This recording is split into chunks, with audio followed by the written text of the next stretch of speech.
Mm.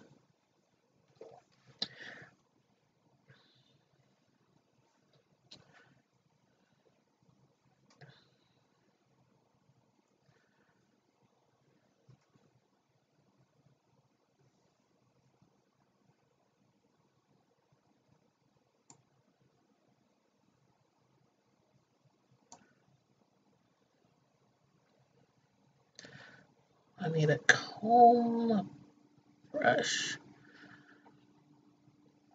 Come on in, chat. Come on in, Primetime Squad. How's everybody doing this wonderful Monday? Hopefully all is well, all is blessed, and everybody is having a wonderful evening. Come on in. We're going to be discussing, I was about to say Married to Medicine. That was the last one. We're going to be discussing Housewives of ATL, the real Housewives of ATL. And the episode just came on last night, and I wanted to review it last night, but I was tired. I was beat. I was like, I can get one out of me, one live, and that's it. So I didn't come back later last night like I wanted to. But anywho, I'm here today with a new review for the Atlanta Housewives, and it is season 11, episode 6, and the title of the show was called Whining and Dining. So I will get started as soon as a few more people come into the room. Oh yeah, and also make sure you like the video on your way in, and also make sure you subscribe to my YouTube channel if you are not already a subscriber. And also don't forget on Instagram, you can also subscribe to my YouTube channel, which is Tanya Knows No Limit, and my other YouTube channel is Tanya's Primetime TV Media Reviews. And those of you on YouTube who follow me, also make sure you follow me on Instagram, Tanya Primetime TV. All one word. Hey, Darrell on Instagram. I don't know if you watch the Housewives of ATL, but that's what we'll be discussing tonight. And again, it's season 11, episode 6. So feel free to comment in the chat anything about the topics or anything about the cast or what you thought of the episode. It was called Whining and Dining.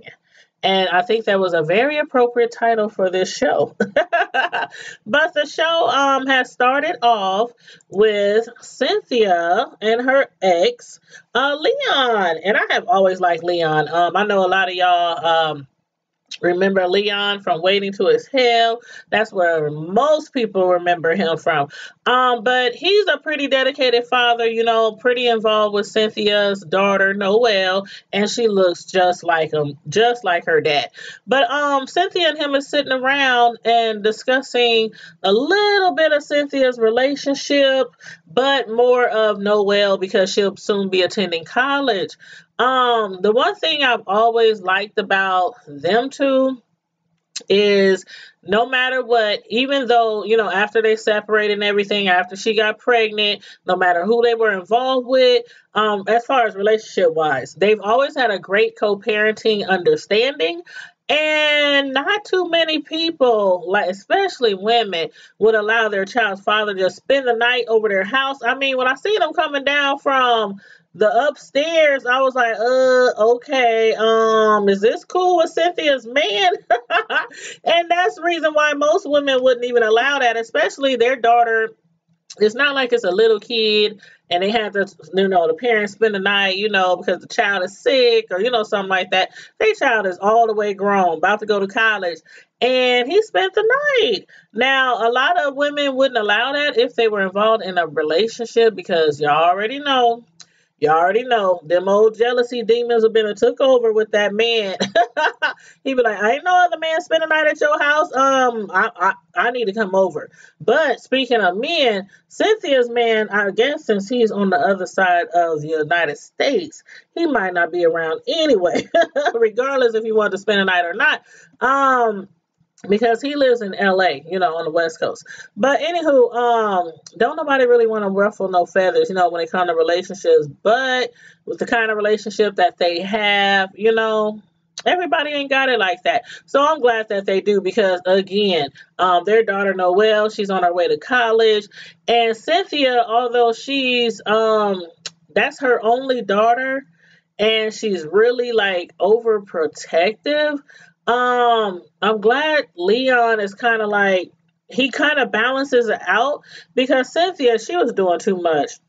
She was doing too much. I'm like, this child is about to go to college, not kindergarten. The way she was hovering over her and babying over her daughter was like, mom, I'm grown, stop, but anywho, but I was quite surprised, when Candy and Todd was out with Shamari and Ron.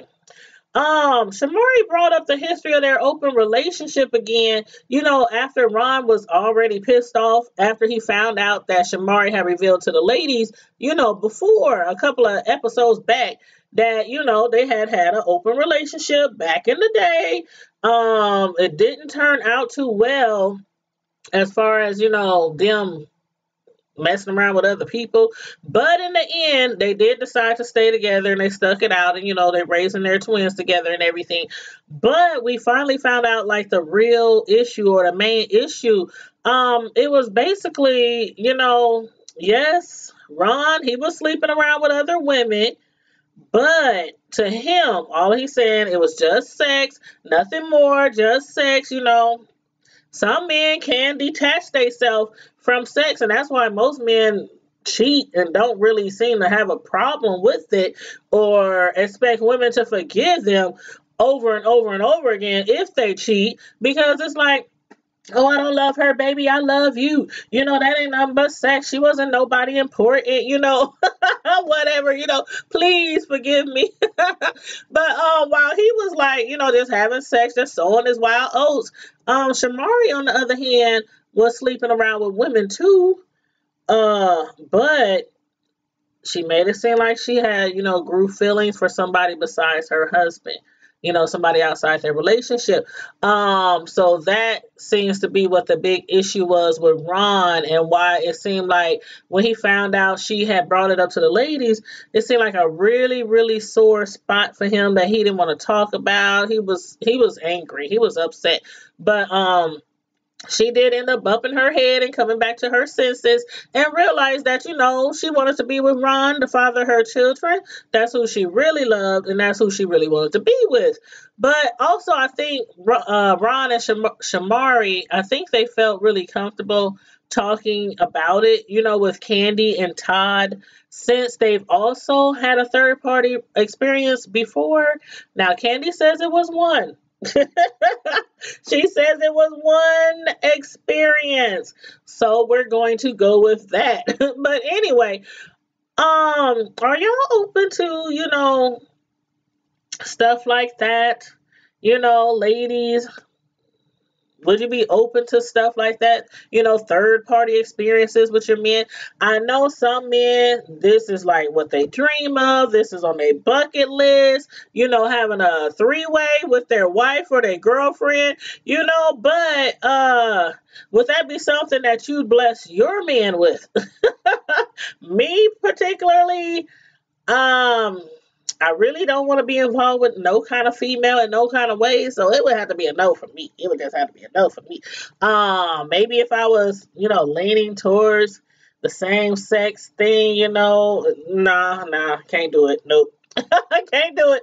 But, would that be something that you would do with your man? And also, would that be something your man would be down with? Because believe it or not all men are interested in threesomes. Some men is perfectly fine, perfectly happy with their relationship and being with one woman all the time. So, not every man, be sitting around dreaming about that and wishing on it.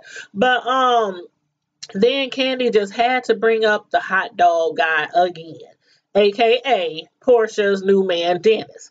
Now, like Shamari said though, that is some serious ish. I mean, Okay, it's one thing to tat somebody's name on your body. A lot of people go through life and they end up tatting at least one person's name on their body. I don't have any tattoos. If I do get some, it'll probably be my mom, rest in peace, her name, or my two sons, my grandma, something like that. But not does this man only have one name, but as you know, he has several different women's names on his body. I don't even think I could do one name. I'm serious. I don't think I can do one man's name. Some of the exes I had, I might say I probably could have came close. If we would have ended up staying together, maybe came close, but I'm not sure if I would ever do it. Even if I had an option of covering it up. Some people, they get somebody's name on them. Years down the line, they hate each other guts. They moved on in their life, and their next man or woman don't want to see that. Like, I don't know what's up with Portia. Like, she knows there's different women's names on her man's body. Um, I don't know. If we were to be together for a long time, headed toward marriage, stuff like that, I'm sorry, bro, but you're gonna have to cover that up. Put a dollar sign on there, put some bling, put something on there. Shoot, put something on there. But anywho, and then, what do y'all think about Nini's friend? I thought her name was Tanya, like mine, but her name is Tanya. I know one thing for sure. I was really digging her secret closet. She was like, I got a little, she closet kind of, a little closet. And then she said also it's kind of like, what do you call those closets where somebody's breaking in and, like a panic room, something like that. Nene had to throw a little shade though, talking about she expected it to be a little bit bigger, but it wasn't like it was meant to be a walk-in closet. I think it was just like, because I didn't see any clothes. All I saw was shoes, purses, and that's it. That's about it. But I think it was supposed to be more like just a little place, where Tanya can hide away, like, a little woman cave. But I did like how it was set up. Shoot, I would have put a fridge in there, some wine, some comfortable chairs, and a book. That's all I would have needed. That's it. But seriously, Tanya does come off like she's a really nice girl, really fun, person to hang out with. So I think she'll work out great with the ladies. But Portia, when Portia came to meet up with Candy, I thought her hair was really cute. What y'all think? I was feeling that wig. That wig was giving me life. I think it was, I don't know if it was purple or lavenderish. I don't know, but it was cute. I was like, come through, Portia, with your purple hair. But although Candy, has really been going on and on and on, going in on Portia's man Dennis, she was still big enough to invite Portia out for drinks so she can discuss it with her. And I mean, it was obvious, total obvious. Portia was pissed when they last met over for drinks. Portia was pissed. About Candy talking about her man every chance she get to everybody who will listen. She told Candy straight up that she doesn't want to hear anything she has to say about her man. So Candy was like, okay, you one of those women who don't check for stuff when you hear that your man is doing this, that, and the third. You one of those women, one of those women who don't care, don't want to hear it. What you can't see, don't hurt you. So Candy was like, okay, cool. But you know what? I did say last week that I do believe that Candy, in a roundabout, shady sort of way, is really trying to look out for Portia because we know that her and Cynthia have had a history of falling head over heels for the wrong type of man. But Portia, she apologized. I mean, Candy, she apologized to Portia. But do y'all believe her when she said that she promises not to mention anything else about Dennis or the tattoos? I don't know. We is talking about Candy here. We is talking about Candy here, and they don't really need no beef. I mean, they had a very, very, very, very bad ending to their relationship over the last season. when it was involving Phaedra and the rumors and the rapes and tried to, get them, drunk, put stuff in their drinks and, take advantage of her and all that, this, that, and the third. So, they had got to a good start at the beginning of this episode, we thought. But Candy, she promises, not to say anything else about Dennis. Zip it up, throw it away. But okay, y'all. As far as Cynthia, as I was saying earlier, she is very, very overprotective about her daughter. I'm a mom of two sons. One is in college, and the second one is about to graduate from high school and then go to college. But Cynthia, if she don't stop babying her daughter, I mean, she was up there. Okay, they at the restaurant. Her daughter, they all had like juice. I think it was some kind of juice or something. And Cynthia reaches over, grabs her daughter's drink. Mind you, we talking about a grown woman. Grabs her daughter's drink, starts shaking it up and stuff like, you would do for a little kid, with their orange juice or their milk. And then started to open it up. And, I'm like, if you're going to feed it to her too, is you going to feed her food with a fork? But, and her husband, I mean, not her husband, her ex, Noel's father, he was like, come on, Sid, can we focus? I mean, she was over there kissing all over her daughter and leaving lipstick all on the side of her face. And Noel was like, Mom, come on, stop. That's nasty. What? Cynthia, fall back. Fall back. I don't know what she is going to do when Noelle leaves off to college. I don't know. Cynthia might try to move down there with her. I'm telling you. But again, like I was saying earlier, it's a good thing that Leon, he kind of levels it out because Cynthia's like the pushover, the overprotective, mushy mom, and Leon, ooh, that sounds kind of like me. Kind of, not all mushy and stuff. I got boys though, I got boys. Once boys get a certain age, it's like, oh, they be all ready to kiss and hug you all the time and, be all under you all the time. But once they start growing and they get a little bit taller than you, the hugs and the kisses, they still there. But all that mushy, Mom, stop. They looking around, Mom. But, yeah, she gonna have to stop that. But, while she's this overprotective, pushover, Leon is more like the enforcer, like the disciplinarian. But he was like, no. Cynthia was like, come on now. She needs a car. She should have. I don't know how I feel about this. I don't know. With my son, I had got him a car. I bought him a car. And he didn't have it his first year. When he first left and went out of town to college, nope.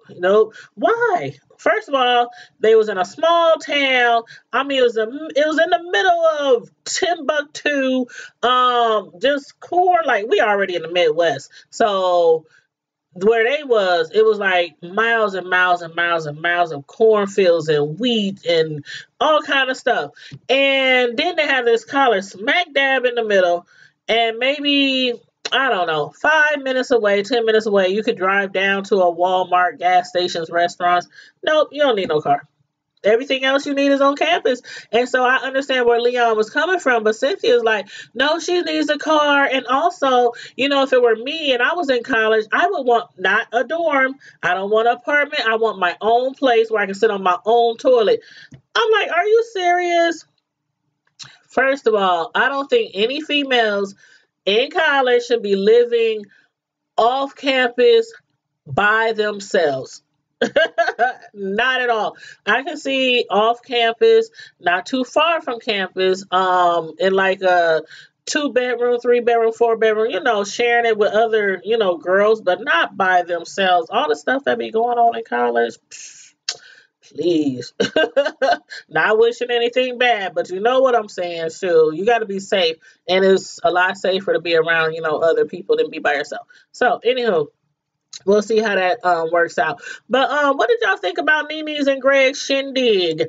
First of all, I want to say I think it is really, really, really nice. How we saw Greg just so happy, so vibrant. He was so full of high spirits.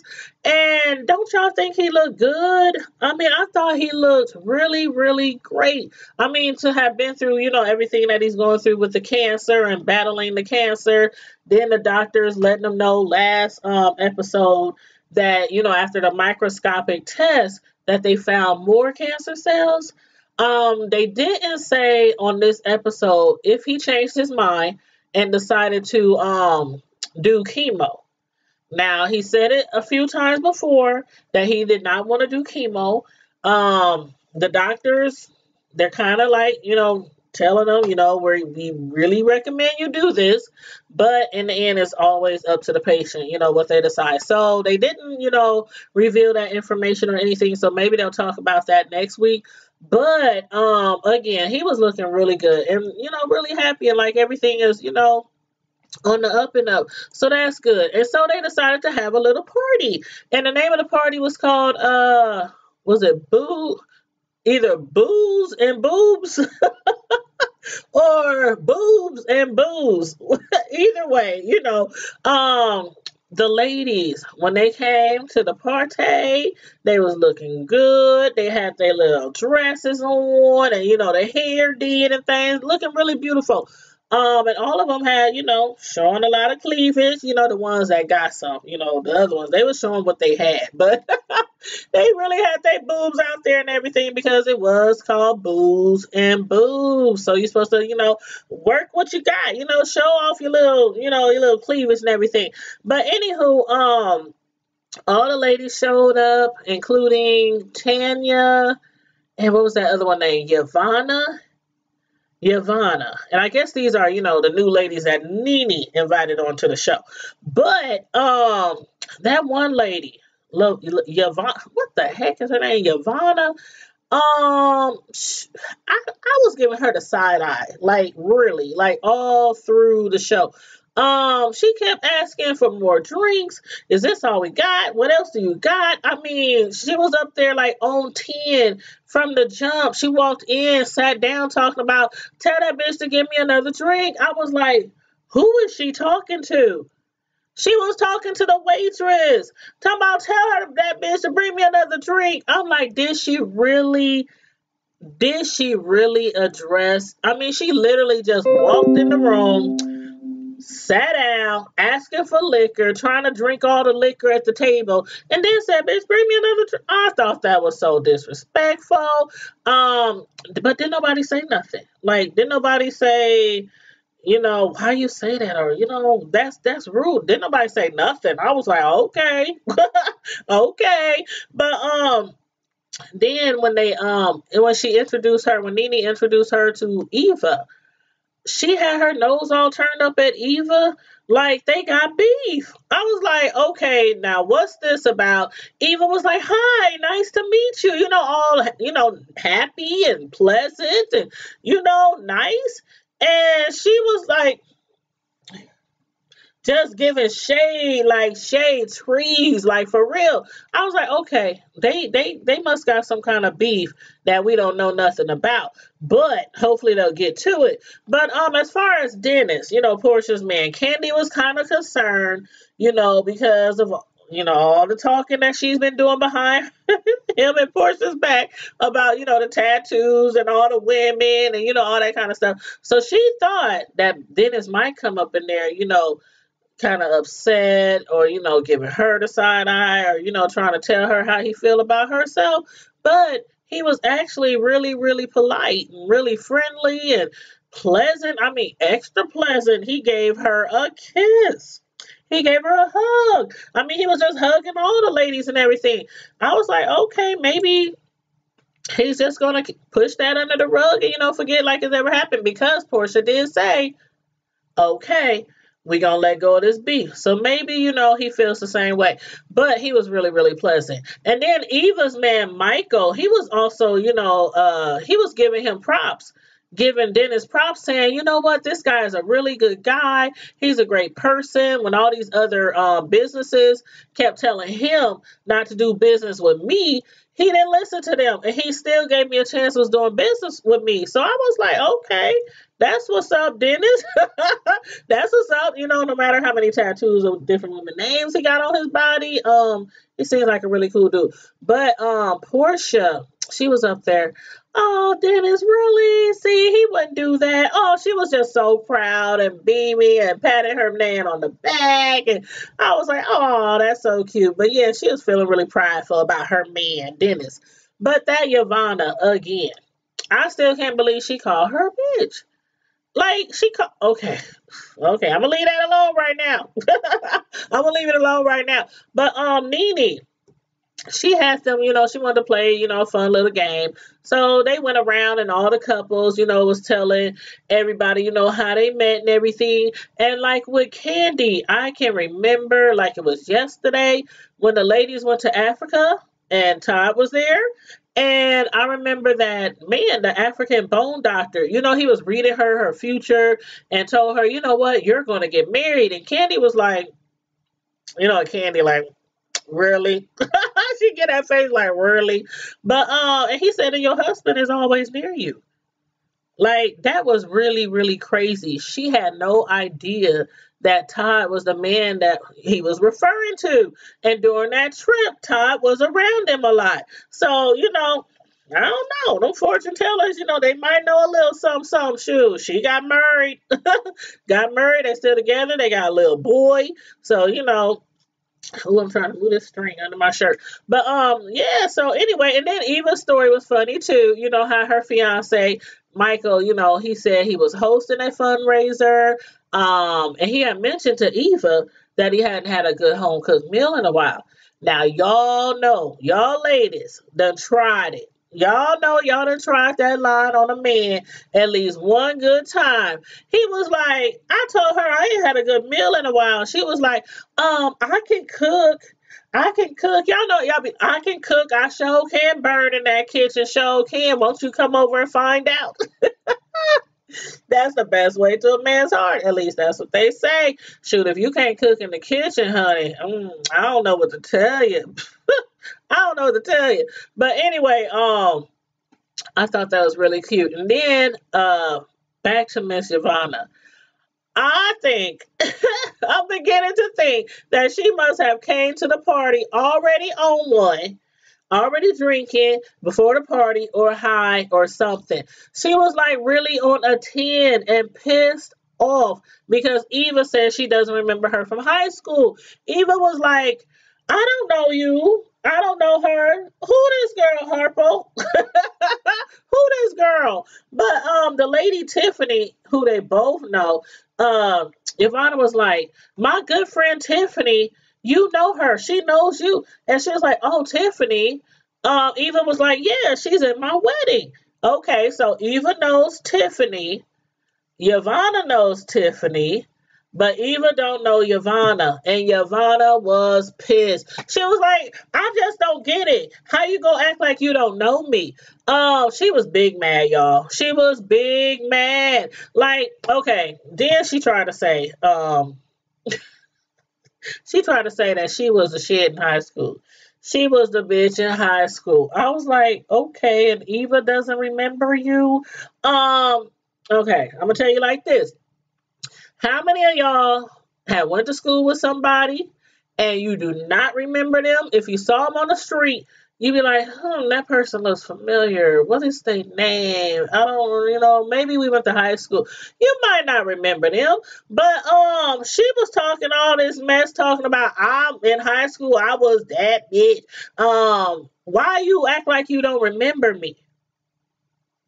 Eva was like, again, Harpo, who this woman? Like, who this woman? But I'm going to tell y'all, I remember I went to the same high school all 4 years, 9th grade to 12th grade, same high school. I remember all of the really popular people in my high school, like All of them. The ones who would probably get away with saying, I was that bitch or I was that dude, in high school. I remember all of them. Why do I remember all of them? Because I hung around all of them. I was a social butterfly, thus my YouTube channel. I've always been a very social, like really social butterfly. I'm the one in the family, well, one of few in the family. I ain't gonna say I'm the only one, but I'm one of few in the family who always, like throughout the years, throwing parties, birthday, every kid, every year, get-togethers, barbecues. I mean, we turns up. I'm just a social butterfly. I was in high school. I was in music, chorus, several clubs, African American History Club. I mean, I can name a few. And I went to all the games, like football, basketball, I mean, track. We went to everything. So I remember a lot of people from high school, and a lot of them to this day are my Facebook friends. I have hundreds of people on my Facebook that I went to high school with, and on Instagram. So now I'm wondering if Yvonne was really that bitch. If she was really that bitch in high school, or was she just a bitch in high school? But I'm like, come on now. Eva don't remember you? No, I don't think you was all that in high school. But anywho, y'all, when Portia was pretending, can Portia cook, y'all? I think Portia can cook. I think I witnessed her cooking before on the show. I just can't remember right now. But anyway, when she was pretending like she was actually cooking Dennis a birthday meal, he came waddling down that staircase. I was like, what do Dennis got on? He was wearing that too little, too tight Detroit hoodie. I was like, if you don't take that kitty size hoodie off, Dennis, that was a hot mess. I don't even know how he put, I don't know. He was too big for that doggone hoodie. But then, like I had said last week, when remember when we saw the previews, Portia had gave him some boxes for his birthday, and in one of the boxes it had some little baby sneakers in it. And I said, I bet in the box was also a pregnancy test in there. And yes, it was. She gave him the boxes for his presents. It had a little pair of cute little, I don't know if they was Jordans, but there was some cute little sneakers. And then she gave him the pregnancy test, showing it was positive. She was like, I'm pregnant. And he sat there and he was like, he just started smiling. He was happy. I mean, it was like he was crying. Man, see, that's how every woman wants their man to be. When you tell them you're pregnant, like not like, oh, what? We pregnant? Oh, damn. For real? Is it mine? No. But yeah, he was happy. I am really happy for Portia though, because she has been wanting a baby. She has been wanting a family for a very, very, very long time. And she did have some rough relationships in the past, a crazy, crazy divorce. So she deserves it. She deserves it. She deserves to be happy. And I really think her and Dennis are truly happy. I really do. And as far as like real life time, in real life time, that's what I meant to say. Portia is far along in her pregnancy. In the show, it seems like she's probably about maybe a month or two, maybe in her pregnancy. But of course, in real life time, outside of the TV show, the reality show, she should be having that baby anytime now. Anytime now. So I do want to again congratulate Portia Williams and Dennis McKinley on their newly expected baby. And I think it's going to be, did she say? I don't know if she said it was a boy or girl. Y'all let me know. If y'all know if it would be a boy or if it's going to be a girl. Y'all let me know. But anyway, also let me know what y'all thought about the episode. What y'all think about that girl, Yvonne. Man, when she told them, if y'all don't still let me say what the hell I gotta say, I mean, she was going off. I'm like, okay, girl, bring it down. Bring it down. She was a bit much. And this is who Nene brought into the. I'm like, okay. Okay, let's see how this girl works. I don't know. I can't wait to the next episode. But anyway, let me know what y'all thought about the episode. Put it in the chats. Again, on YouTube, Tanya Knows No Limit and Tanya's Primetime TV Media Reviews. And the people on YouTube, you can also follow me on Instagram, Tanya Primetime TV. But make sure you click the like button, make sure you click the subscribe button, and also make sure you please share the video. Share it on your social media platforms, Facebook, internet, and Twitter. Thank you, and I appreciate that. And thank you all for tuning into the live. Those of you on Instagram and those of you on YouTube who are watching me right now, thank you for tuning into the live. And in the meantime and in between time, Primetime Squad, as usual, stay blessed. Be safe, stay blessed, all that and so. And until we meet again, I'm out. Peace.